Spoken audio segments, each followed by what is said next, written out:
ড্রাইভারি করার দরকার নাই, দরকার হলে পানের দোকান সিগারেটের দোকান দিয়ে বসে যাব।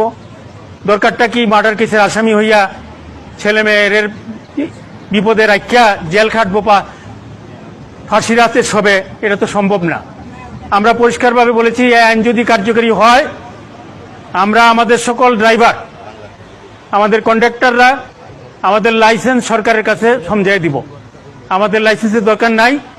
আমরা এই ফাঁসির আদেশ নিয়ে আমাদের পক্ষে গাড়ি চালানো সম্ভবপর না। এই ব্যাপারে আমাদের মালিকরাও আমাদের সহযোগিতা করেছেন।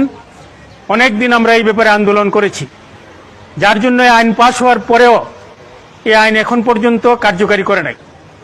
ইতিমধ্যে আমরা শুনেছি যে এই আইন পরিবর্তন করে নতুনভাবে আমরা যেভাবে বলেছি যেভাবে অ্যাক্সিডেন্ট ইজ অ্যাক্সিডেন্ট, অ্যাক্সিডেন্টকে মার্ডার কেস হিসেবে নেওয়া যাবে না।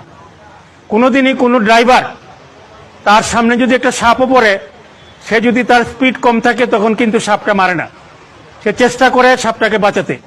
কিন্তু যখন তার 40 সিটের 52 সিটের প্যাসেঞ্জার সহ একটি গাড়ির সামনে হঠাৎ যখন একটা গরু, ছাগল অথবা একজন মানুষ হঠাৎ করে দৌড় দেয়, তখন এই 52 জন মানুষকে রক্ষা করতে গিয়া অনেক সময় হয়তো একটা গরু, ছাগল অথবা একটা মানুষকেও তখন সে আর রক্ষা করতে পারে না।